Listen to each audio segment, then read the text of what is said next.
একটি ছোট্ট গ্রামে একটি একলা কুকুর বাস করত। তার নাম ছিল পাপ্পু। পাপ্পু ছিল শান্ত এবং খুবই একা। তার কোনো মালিক ছিল না, কেউ তাকে আদর করত না।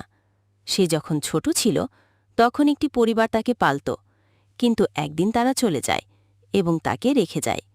তারপর থেকে পাপ্পু গ্রামে এখানে সেখানে ঘুরে বেড়াত, কিন্তু কেউ কখনো তার দিকে মনোযোগ দিত না। একমাত্র সুখ ছিল গ্রামের বাগানে গিয়ে খেলাধুলা করা। সেখানে মাঝে মাঝে কিছু ছোট ছেলেমেয়েরা তাকে কিছু খাবার দিত, তবে তার কোনো বন্ধু ছিল না। একদিন পাপ্পু বাগানে ঘুরতে ঘুরতে একটি বৃদ্ধা মহিলার সাথে দেখা হল। বৃদ্ধা খুবই দয়ালু ছিলেন এবং পাপ্পুকে কিছু খাবার দিলেন। তখন থেকেই পাপ্পুর জীবন বদলে গেল। সে আর একা ছিল না। প্রতিদিন বৃদ্ধা মহিলার কাছে গিয়ে সে নতুন ভালোবাসা অনুভব করত।